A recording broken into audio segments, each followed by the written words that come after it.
and my dear students, hope you're doing well. I once again welcome you all to our YouTube channel. तो इससे पहले वाले video में जो है मैंने आपको बरसते बादल कविता एक्सप्लेन की थी। काफ़ी डिटेल में मैंने आपको जो है कविता का भावार्थ और कविता के जो शब्दार्थ हैं वो समझाया था।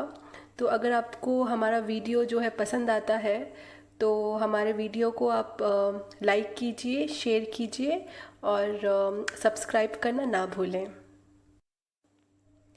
और अगर हमारे सेकेंड लैंग्वेज स्टूडेंट्स को अगर कुछ भी डाउट्स आते हैं, अगर आप कुछ भी पूछना चाहते हैं मुझसे, तो नीचे कमेंट सेक्शन में जो है आप मुझसे पूछ सकते हैं।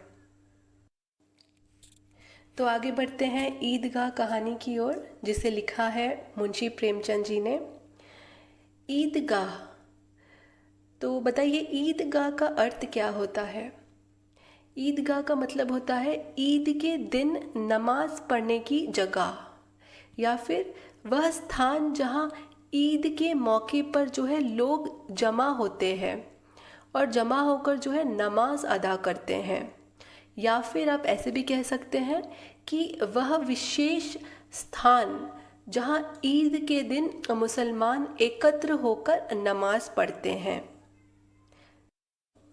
तो सबसे पहले हम यहाँ पे देख सकते हैं उन्मुखीकरण। तो उन्मुखीकरण का अर्थ होता है ओरिएंटेशन। तो यहाँ पे जो है चलिए पढ़ते हैं हम क्या लिखा है। पथिकों को जलती दोपहर में पेड़ सदा देते हैं छाया, खुशबू भरे फूल देते हैं हमको नव फूलों की माला, त्यागी तरुओं के जीवन से हम भी तो कुछ देना सीखें। तो मैं आपसे एक रिक्वेस्ट करना चाहती हूँ कि आप अगर ये वीडियो सुन रहे हैं तो अपने साथ एक नोटबुक और एक पेन या पेंसिल ज़रूर रखें, क्योंकि यहाँ पे जो है थोड़े हार्ड वर्ड्स आने वाले हैं जिसका अर्थ मैं आपको मीनिंग में आपको बताऊंगी, तो आप उसको नोट करते जाएं।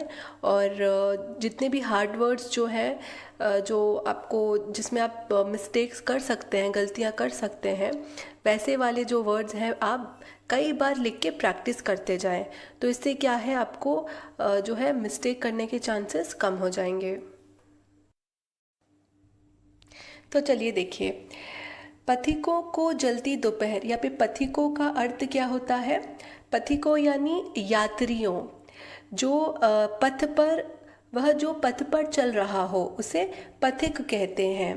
तो प्रस्तुत पद्यांश रूपी उन्मुखीकरण में जो है कवि पेड़ की महानता और उसके परोपकारी गुणों के बारे में जो है बताने का प्रयास कर रहे हैं।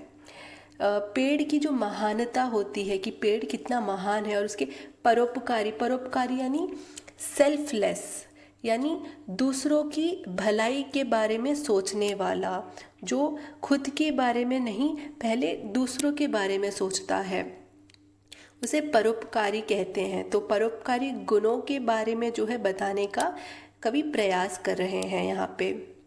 कवि के अनुसार जो है पथिकों को जलती दोपहर में पेड़ सदा देते हैं छाया, यानी दोपहर की जो जलती जो कड़ी धूप होती है उसमें पेड़ जो है पथिकों को यानी यात्रियों को जो है छाया देते हैं, और खुशबू भरे फूल देते हैं हमको नव फूलों की माला, यानी सुगंध लुटाने वाले खुशबू भरे जो फूल होते हैं पेड़ हमें वो देते हैं, और पेड़ हमें जो है माला बनाने के लिए नए जो है फूल पत्ते भी देते हैं। तो कवि कहना चाहते हैं कि ठीक उसी तरह हमें भी जो है त्यागी पेड़ों, त्यागी यानी जो किसी अच्छे काम के लिए अपने स्वार्थ को न्योछावर करने वाला और दूसरों के भलाई के लिए अपना लाभ जो है लाभ का विचार ना रखने वाले को जो है त्यागी कहते हैं। तो त्यागी पेड़ों के जीवन में जो है समर्पण और परोपकार के गुण जो है सीखना चाहिए। तो ठीक उसी तरह जो है कवि कहते हैं हमें त्यागी पेड़ों के जीवन से समर्पण और परोपकार के जो गुण हैं वो सीखना चाहिए। समर्पण यानी जो खुद को सौंप देता है। वास्तव में तो अब देखिए, त्यागी तरुओं के जीवन से हम भी तो कुछ देना सीखे। तो वास्तव यानी रियलिटी में तो जो है सुख जो है देने में है। जो सुख जो देने में है वो सुख लेने में नहीं होता। तो चलिए आगे बढ़ते हैं प्रश्न उत्तर की ओर। तो यहाँ पे पहला प्रश्न है, पथिकों को जलती दोपहर में सुख व आराम किससे मिलता है? तो पथिकों को जो है जलती दोपहर में सुख और आराम जो है पेड़ों की छाया से मिलता है। अगला प्रश्न, खुशबू भरे फूल हमें क्या देते हैं? खुशबू भरे फूल हमें नव फूलों की माला देते हैं। चलिए तीसरे प्रश्न की ओर चलते हैं। हम भी तो कुछ देना सीखें, कवि ने ऐसा क्यों कहा होगा? तो कवि ने ऐसा क्यों कहा होगा कि हम भी तो कुछ देना सीखें? अब देखिए, प्रकृति में पाए जाने वाले पेड़ पौधे जो होते हैं, नदी नाले, पर्वत आदि जो है किसी न किसी प्रकार से निस्वार्थ यानी अपने स्वार्थ के बारे में ना सोचकर दूसरों के बारे में सोचने वाले, निस्वार्थ भावना से प्राणी मात्र को कुछ ना कुछ देते रहे हैं। यानी मनुष्य को जो है अब कुछ ना कुछ देते रहे हैं। इसीलिए जो है मनुष्य को भी निस्वार्थ भावना के साथ जो है सभी की सहायता करते हुए कुछ देना चाहिए। इसलिए जो है कवि ने ऐसा कहा होगा कि हम भी तो कुछ देना सीखें। कहानी विधा से परिचित कराना, छात्रों में जो है कहानी लेखन कला का एक विकास करना, उनमें त्याग, सद्भाव और विवेक जैसे संवेदनशील कर्तव्य बोध संबंधी गुणों का विकास करना जो है इस कहानी ईदगाह का उद्देश्य है। छात्रों में कहानी लेखन कला का विकास करना यानी कहानी लेखन भी एक कला होती है, तो उसका विकास करना यानी डेवलप करना। और उनमें त्याग का अर्थ होता है किसी अच्छे काम के लिए जो है अपने स्वार्थ को न्योछावर करना। और सद्भाव यानी अच्छी नियत रखना। और विवेक का अर्थ होता है अच्छे बुरे की परख करने वाला जो है। और सद्बुद्धि जो है जिसको सद्बुद्धि है तो वो है विवेक। ऐसे जो है संवेदनशील यानी भावुक और सेंसिटिव। कर्तव्य बोध यानी सेंस ऑफ अ ड्यूटी। तो कर्तव्य बोध संबंधी जो है गुणों का विकास करना ही ईदगाह कहानी का जो है उद्देश्य है। तो चलिए आगे बढ़ते हैं विधा विशेष की ओर। कहानी, जैसे कि इससे पहले बरसते बादल का जो विधा विशेष था वो था कविता, और यहाँ पे विधा विशेष है कहानी। तो यहाँ पे बता रहे हैं कि कहानी शब्द जो है कैसे बना है। ये जो है कह धातु के साथ आनी कृत प्रत्यय जोड़ने से बना है। ये प्रत्यय और धातु जो है ये मैं आपको आगे चल के जो मैं ग्रामर क्लासेस लूँगी उसमें जो है डिटेल में मैं आपको समझाऊंगी। तो कह का आशय कहना होता है, यानी कह यानी कहना, कुछ बोलना। और किसी घटना या बात का सुंदर ढंग से जो है उसे प्रस्तुत किया जाना ही कहानी है। तो चलिए आगे बढ़ते हैं लेखक परिचय की ओर। तो ईदगाह कहानी के लेखक मुंशी प्रेमचंद जी का जन्म एक गरीब घराने में काशी में 31 जुलाई सन 1880 को हुआ। इनके बचपन का नाम जो है धनपत राय श्रीवास्तव था। इन्होंने जो है ट्यूशन पढ़ाते हुए मैट्रिक तथा नौकरी करते हुए जो है बीए पास किया। इन्होंने लगभग 1 दर्जन उपन्यास, यानी 1 दर्जन उपन्यास, उपन्यास का अर्थ होता है नॉवेल, नॉवेल यानी एक लंबी कहानी जो अनेक पात्रों एवं घटनाओं से युक्त हो। तो इन्होंने 1 दर्जन जो है उपन्यास और 300 कहानियों की जो है रचना की। इसीलिए तो इन्हें जो है उपन्यास सम्राट के नाम से जाना जाता है। उपन्यास सम्राट यानी किंग ऑफ नॉवेल्स। इनकी कहानियाँ जो है मानसरोवर शीर्षक के 8 खंडों में संकलित है। मानसरोवर शीर्षक, शीर्षक का अर्थ होता है टाइटल, में 8 यानी 8 खंडों, खंडों यानी भाग या सेक्शन, सेगमेंट या अंश भी कह सकते हैं आप। तो 8 खंडों में जो है संकलित है। संकलित का अर्थ होता है असेंबल्ड है। गोदान, गबन, सेवा सदन, निर्मला, कर्मभूमि, रंगभूमि, कायाकल्प, प्रतिज्ञा, मंगलसूत्र आदि जो है इनकी प्रमुख यानी प्रथम उपन्यास हैं। और बात करते हैं इनकी कहानियों के बारे में, तो जो है इनकी प्रमुख कहानियां हैं पंच परमेश्वर, बड़े घर की बेटी। बड़े घर की बेटी जो है काफ़ी प्रसिद्ध कहानियों में से एक है। कफन आदि। इनका निधन जो है 1936 में हुआ। तो चलिए आगे बढ़ते हैं विषय प्रवेश की ओर। तो देखिए, प्राचीन काल से ही जो है नैतिक मूल्य भारतीय जीवन के प्रतिबिंब रहे हैं। यानी प्राचीन यानी जो है एंशियंट, यानी पुराने जो है ज़माने से जो चला आ रहा है, पूर्वकालीन। तो जो है प्राचीन काल से ही नैतिक मूल्य, यानी नैतिक का अर्थ होता है नीति संबंधी, यानी मॉरल या एथिकल मूल्य जो है भारतीय जीवन के प्रतिबिंब, प्रतिबिंब यानी परछाई के समान या छाया की तरह रहे हैं। इसका रूप हर भारतीय में समाया हुआ है। हमें जो है अपने बुज़ुर्गों, यानी जो हमारे बड़े बूढ़े होते हैं, हमारे बड़े बड़े लोग जो होते हैं, या फिर यहाँ पे जो ब्रैकेट में आप देख सकते हैं वयोवृद्ध, यानी बुज़ुर्गों का जो है बड़ा बड़ा ध्यान रखते हैं।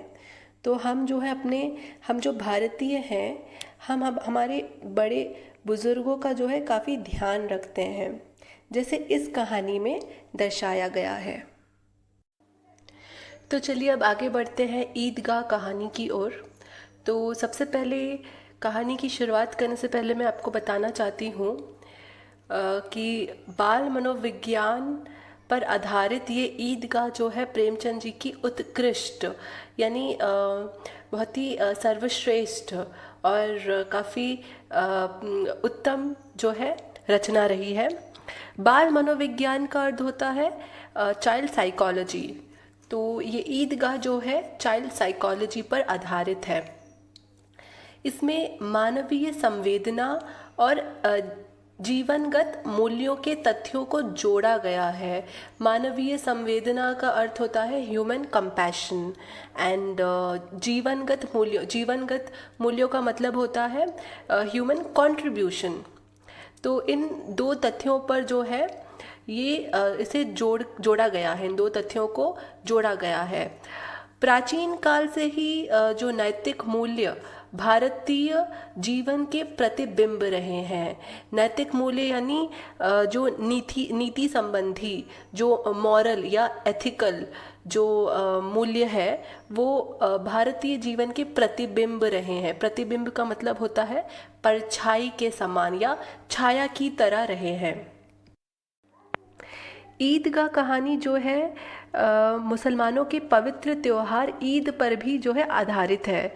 और ईद के दिन क्या होता है, मुसलमान परिवारों में विशेषकर जो बच्चे होते हैं उनमें जो है त्योहार का उत्साह बहुत ही अधिक दिखाई देता है। और इस कहानी के पात्र हैं हामिद। हामिद जो कि एक सीधा साधा सा बालक होता है, और अमीना, अमीना जो है हामिद की दादी है। महमूद, मोहसिन, नूरे और सम्मी, ये सब जो है हामिद के मित्र हैं। तो चलिए आगे बढ़ते हैं। रमज़ान के पूरे 30 रोज़ों के बाद आज ईद आई है।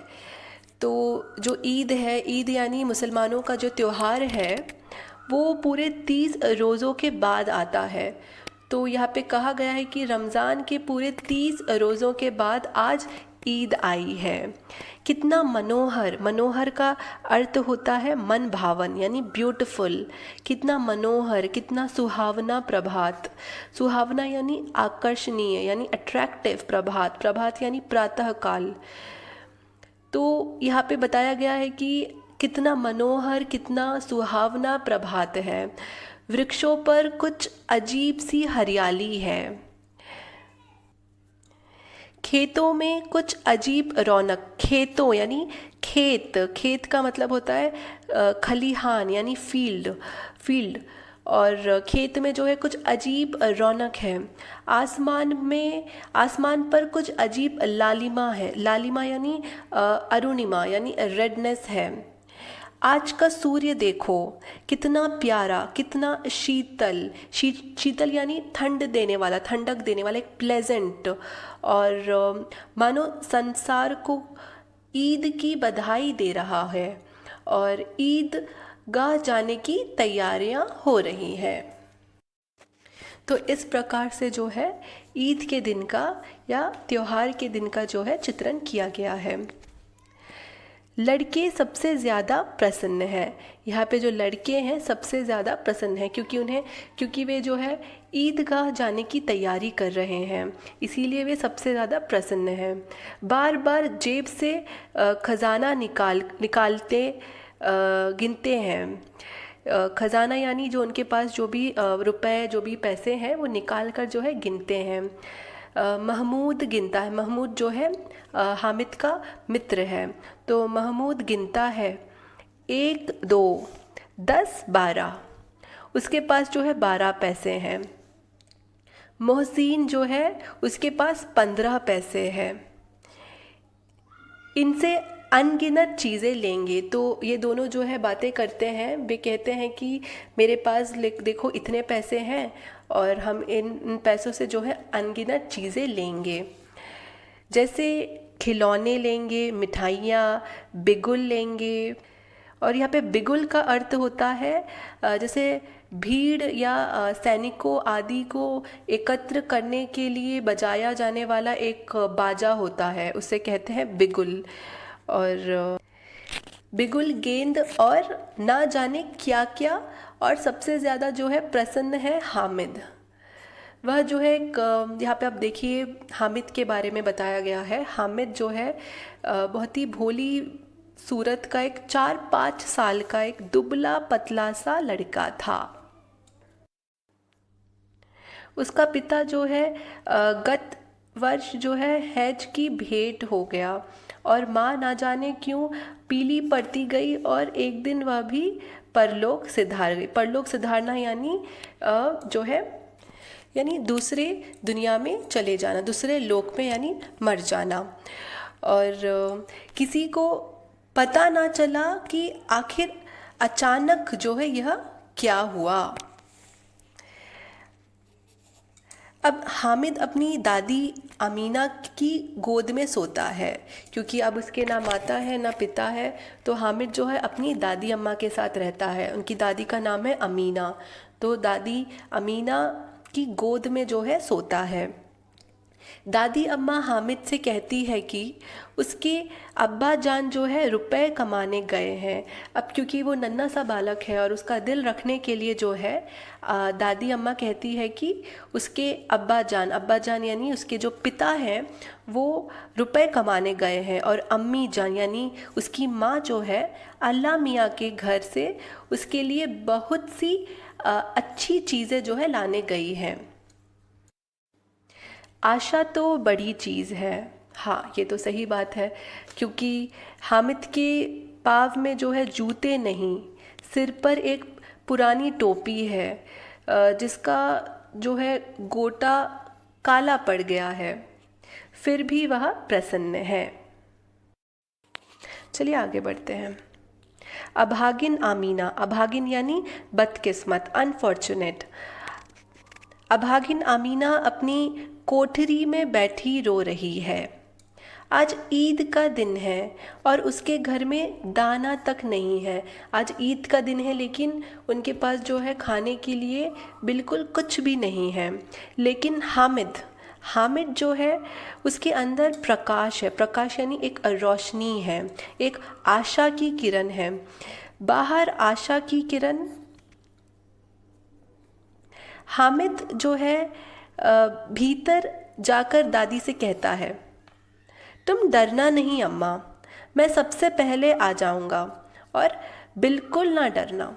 तो यहाँ पे जो है अमीना, क्योंकि उसके पास बिल्कुल खाने के लिए भी कुछ नहीं है और बिल्कुल पैसे नहीं हैं, तो अमीना जो है डरती है हामिद को ईदगाह में भेजने से। तो यहाँ पे जो है हामिद जो है दादी माँ को दिलासा देता है। वो आके कहता है कि अम्मा तो डरना नहीं और मैं सबसे पहले आ जाऊंगा, तो बिल्कुल भी मत डरना। अमीना का दिल कचोट रहा है। कचोटना यानी दिल कचोटना यानी दुखित होना। तो अमीना जो है काफ़ी दुखी है। गांव के बच्चे अपने पिता के साथ जा रहे हैं। अब क्योंकि हामिद के ना माता पिता हैं, तो इसीलिए जो है अमीना का दिल जो है कचोट रहा है। अमीना को, दादी को बहुत बुरा लग रहा है, क्योंकि हामिद को जो है ईदगाह में अकेले जाना पड़ेगा और बाकी सब जो है हामिद के जो दोस्त हैं और हामिद के जो मित्र हैं उनके जो है पिता हैं, और वो बच्चे जो है, गांव के बच्चे जो है पिता के साथ जा रहे हैं।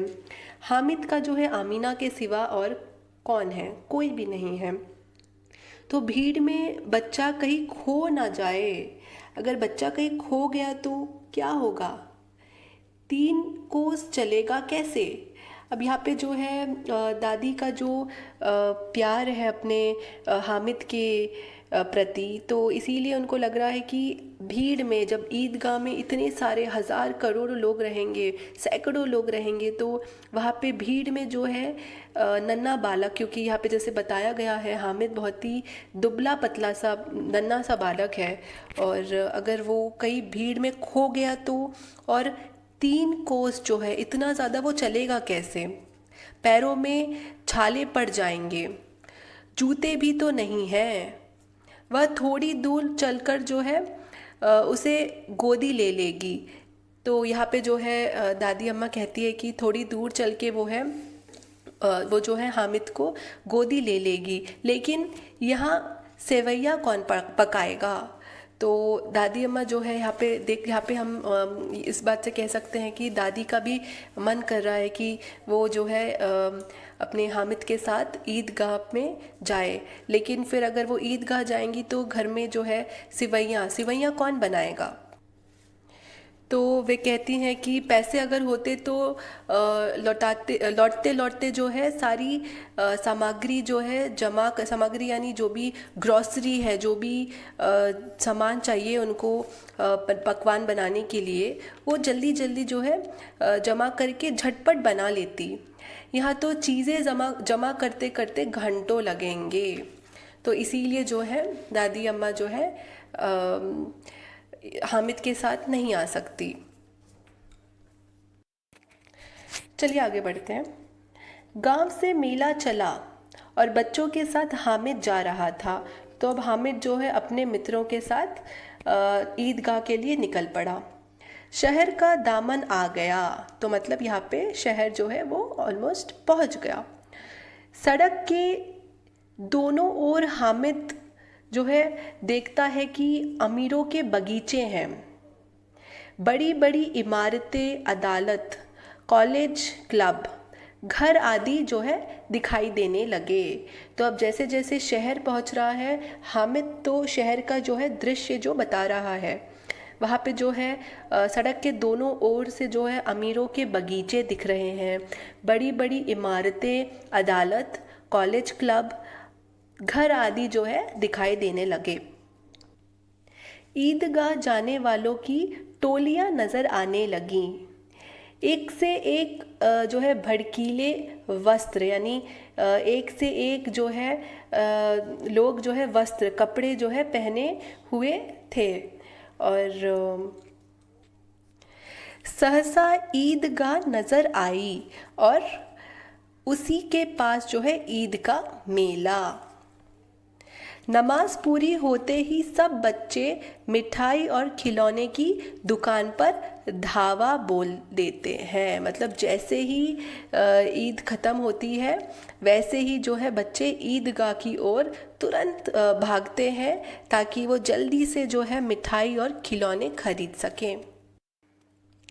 हामिद दूर खड़ा है, उसके पास केवल 3 पैसे हैं। तो हामिद जो है दूर से देखता है, क्योंकि उसके पास उतने पैसे नहीं हैं जिससे वो मिठाई या खिलौने खरीद सके। तो हामिद जो है दूर से देखता है। मोहसिन जो है भिश्ती खरीदता है और महमूद जो है सिपाही खरीदता है। ये लोग जो है मिठाई और खिलौने खरीद रहे हैं। नूरे जो है वकील और सम्मी धोबिन, ये सब जो है खिलौने जो है खरीद रहा है। हामिद खिलौनों को ललचाई आँखों से देखता है, क्योंकि उसके पास पैसे नहीं हैं तो वो खरीद नहीं सकता। तो दूर से जो है वो ललचाई नज़रों से, ललचाई आँखों से देखता है। वह अपने आप को समझाता है। अब देखिए यहाँ पे इतना नन्हा सा बालक है जो जिसकी खेलने कूदने की उम्र है, वो जो है अपने आप को समझा रहा है कि मिट्टी के तो हैं, गिरेंगे तो चकनाचूर हो जाएंगे। फिर मिठाइयों की दुकानें आती हैं। तो उसके बाद क्या होता है, आगे बढ़ते बढ़ते खिलौनों की दुकान के बाद आती है मिठाइयों की दुकान। तो किसी ने रेवड़ियाँ ली और किसी ने गुलाब जामुन, तो किसी ने सोहन हलवा लिया। ये सब जो है मिठाइयों के नाम हैं।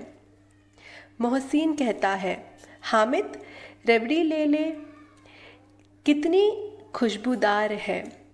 हामिद ने कहा, रखे रहो, क्या मेरे पास पैसे नहीं हैं। तो यहाँ पे जो है हामिद किसी को बताता नहीं है कि उसके पास सिर्फ इतने कम पैसे हैं।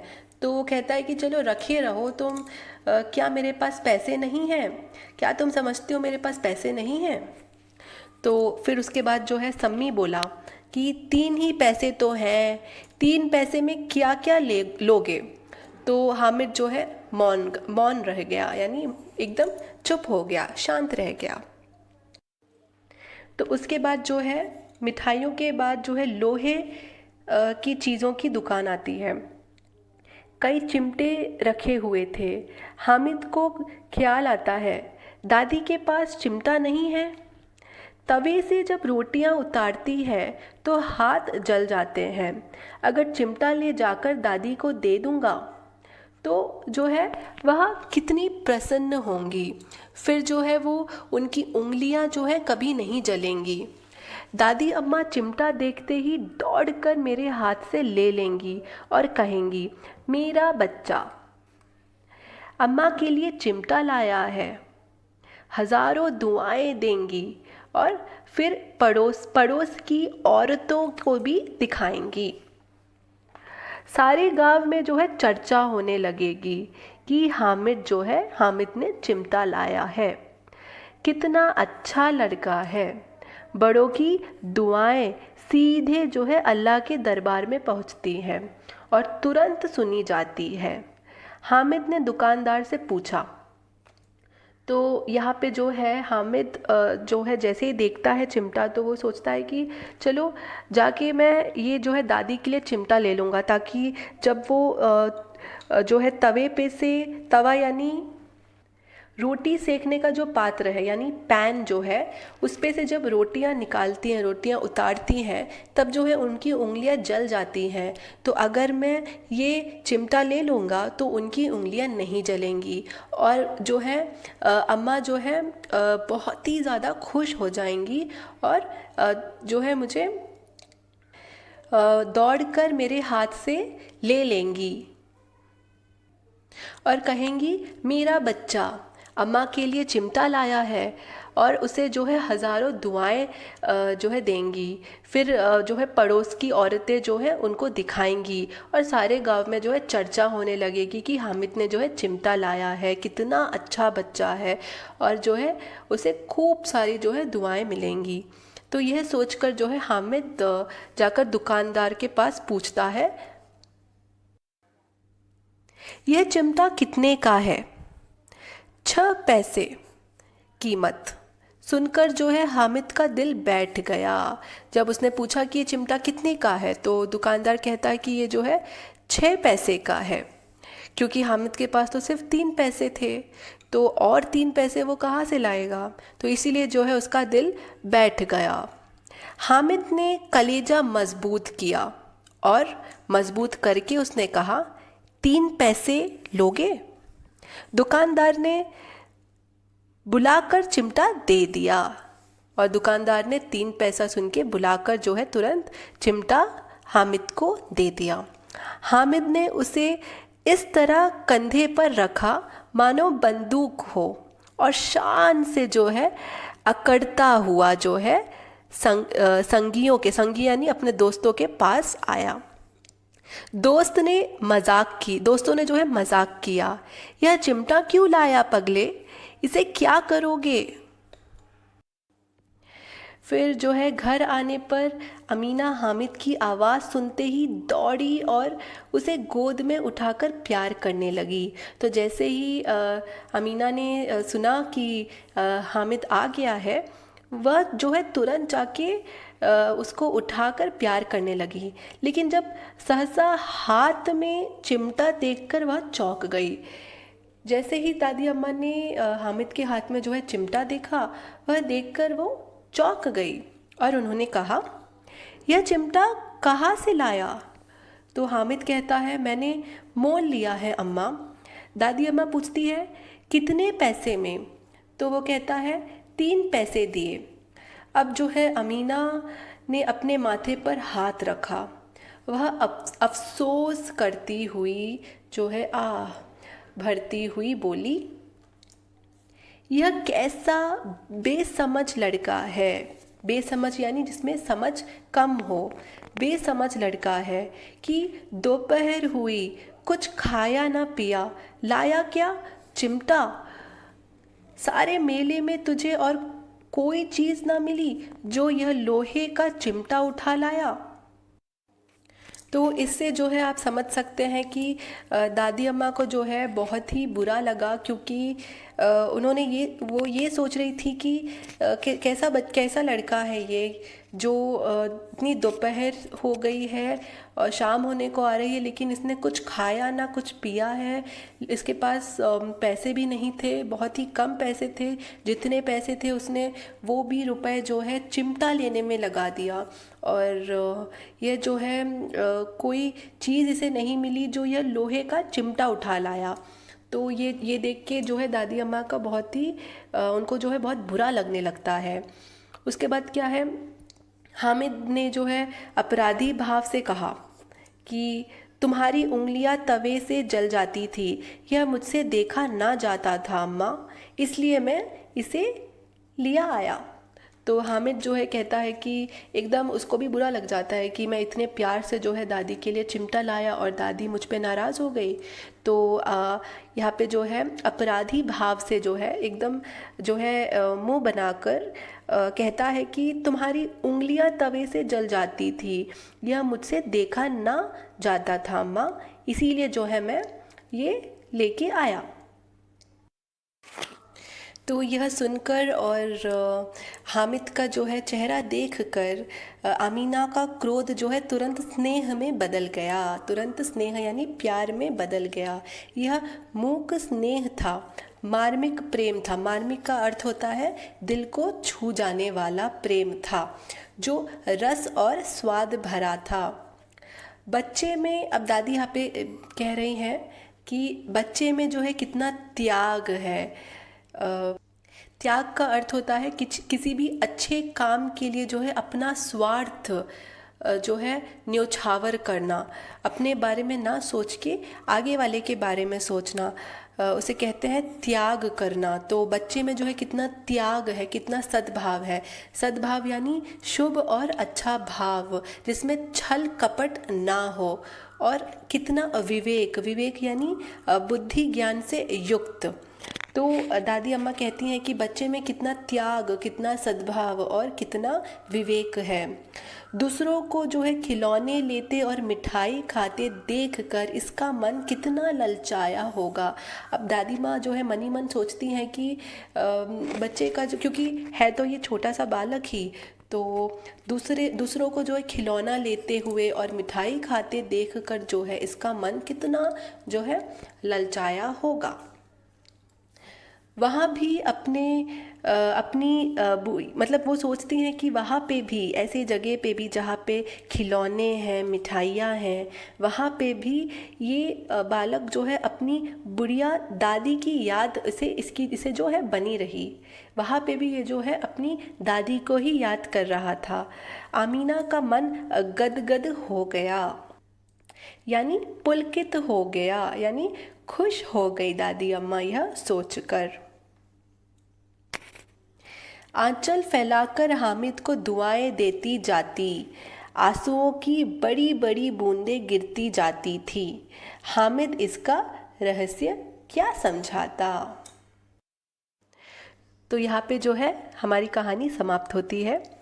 तो ईदगाह कहानी से हमें यह शिक्षा मिलती है कि हमें सबसे पहले अपने जीवन में जो है नैतिक मूल्यों को अपनाना चाहिए, और बड़े बूढ़ों के प्रति जो है आदर, श्रद्धा, स्नेह यानी प्रेम की भावना रखनी चाहिए। हमेशा जो है उनकी बात माननी चाहिए। घर के सभी सदस्य जो हमसे बड़े हैं और छोटे हैं, उनका जो है आदर सम्मान करना बहुत ज़रूरी है, चाहे वो हमसे बड़ा हो या छोटा हो, क्योंकि वो हमारे घर का सदस्य है। हमें उनके प्रति आदर और सम्मान ज़रूर दिखाना चाहिए, और मिल और बांट कर जो है खाना चाहिए, और दूसरों के हक और ज़रूरत का जो है हमें हमेशा जो है ख्याल रखना चाहिए। तो इस ईदगाह कहानी से हमें यह शिक्षा मिलती है। तो चलिए आगे बढ़ते हैं प्रश्नों की ओर। तो यहाँ पे पहला प्रश्न आप जैसे देख सकते हैं, ईद के दिन का चित्रण अपने शब्दों में कीजिए। तो ईद के दिन के बारे में आप बताइए। जैसे रमज़ान के पूरे 30 रोज़ों के बाद ईद आती है, और ईद का दिन जो होता है बहुत ही मनोहर, और सुबह जो होती है बहुत ही सुहावनी होती है। वृक्षों पर कुछ अजीब हरियाली होती है, और आसमान पर लालिमा। ईद के दिन का सूर्य जो है बहुत ही प्यारा और बहुत ही शीतल, शीतल यानी ठंड देने वाला, एकदम प्लेजेंट होता है, और ऐसा लगता है कि मानो संपूर्ण प्रकृति ही संसार को ईद की बधाई दे रही हो। चलिए बढ़ते हैं अगले प्रश्न की ओर। हामिद गरीब है, फिर वह ईद के दिन अन्य लड़कों से अधिक प्रसन्न है, क्यों? तो देखिए, जैसे हमने कहानी में पढ़ा था हामिद के बारे में। हामिद जो है एक 4-5 साल का एक दुबला पतला सा भोली सूरत वाला लड़का है, जिसके माता पिता की मृत्यु हो चुकी है। पर उसकी दादी उससे कहती है कि उसके अब्बा जान यानी उसके पिता जो है रुपए कमाने गए हैं, और उसकी अम्मी जान जो है यानी उसकी माँ जो है अल्लाह मियाँ के घर उसके लिए बहुत सी अच्छी चीज़ें लाने गई है। तो हामिद जो है माता पिता के लौटने की आशा में था। तो हामिद को लगता था कि उसके माता पिता जो है वापस आ जाएंगे। तो हामिद जो है गरीब है, पर 30 दिन के रोज़े के बाद जो ईद आई है, तो इसीलिए जो है इस दिन ईदगाह जाने वाला है और ईदगाह जाने के लिए जो है वो अन्य लड़कों से ज़्यादा या फिर अन्य लड़कों से अधिक प्रसन्न है। चलिए बढ़ते अगले प्रश्न की ओर। हामिद की खुशी का कारण क्या है? तो जैसा हमने कहानी में पढ़ा था, हामिद जो है अपने मित्रों के साथ, अपने दोस्तों के साथ जो है ईदगाह जाता है और ईदगाह के मेले में जो है कई मिठाई और खिलौने की दुकान थी। जब लोहे की दुकान जब आती है तो उसने एक चिमटा देखा तो उसे अपनी दादी माँ की याद आ गई, अपनी दादी माँ का जो है ख्याल आ गया। तो उसने सोचा कि चिमटा लेने से जो है रोटियां बनाते समय दादी की जो उंगलियां जल जाती है वे नहीं जलेंगी। वह कितनी खुश होगी, मुझे जो है गले लगाकर दुआएं देंगी, फिर पड़ोसी की औरतों को दिखाएंगी, सारे गांव में जो है चर्चा होगी। वह दादी की आंखों में खुशी देखना चाहता था। तो यही कारण जो है हामिद जो है खुश था। अगला प्रश्न, हामिद चिमटा क्यों खरीदना चाहता था? तो जैसा हमने कहानी में देखा है, हामिद ने ईदगाह के मेले में लोहे की चीज़ों की दुकान में चिमटा देखा। तो हामिद की दादी के पास जो है चिमटा नहीं था और जब दादी तवे से जो है रोटियां उतारती तो उसके हाथ जो है जल जाते थे और यह जो है हामिद से देखा नहीं जाता था। अगर चिमटा लेकर जाता तो दादी को वो दे देगा और वो तो जो है प्रसन्न हो जाएगी और उनकी उंगलियां जो है फिर कभी नहीं जलेंगी, हज़ारों दुआएं देती रहेंगी। फिर जो है वो अपने पड़ोस की जो औरतों को जो है दिखाएंगी और सारे गांव में जो है चर्चा होने लगेगी कि हामिद ने चिमटा लाया, कितना अच्छा लड़का है। इस प्रकार जो है अपनी दादी अम्मा की उंगलियां जलने से बचाने के लिए जो है हामिद ने चिमटा खरीदना चाहता था। अगला प्रश्न, हामिद के हृदय स्पर्शी यानी दिल को छू जाने वाले विचारों के प्रति दादी अम्मा की भावनाएं कैसी थी? तो जो है हामिद के हृदय स्पर्शी विचारों के प्रति दादी अम्मा की भावनाएं जो थी उदार यानी जेनरस थी। पहले तो वह गुस्से में आ जाती है। जैसा हमने कहानी में देखा था कि दादी अम्मा जैसे ही हामिद के हाथ में चिमटा देखती है वह जो है गुस्से में आ जाती है और थोड़ी देर बाद जो है उसका सारा गुस्सा स्नेह में यानी प्यार में बदल जाता है। वह सोचने लगती है कि बच्चे में कितना त्याग है, कितना सद्भावना है और कितना विवेक है। दूसरों को जो है खिलौने लेते और मिठाई खाते देखकर उसका मन कितना ललचाया होगा, क्योंकि वह छोटा नन्हा बालक है। तो जब वो देखा होगा कि उसके जो अन्य दोस्त हैं, उसके जो मित्र हैं वो खिलौने ले रहे हैं, मिठाइयाँ खा रहे हैं, तो ये सब देख के जो है हामिद का मन कितना ललचाया होगा। उसका मन जो है दादी अम्मा का जो मन है गदगद हो गया, यानी अत्यंत प्रसन्न हो गई दादी अम्मा, एकदम पुलकित होने लगी, यानी टू बी ओवरजॉयड। तो उनका मन गदगद हो गया और वह आंचल फैलाकर हामिद को दुआएं देती रही।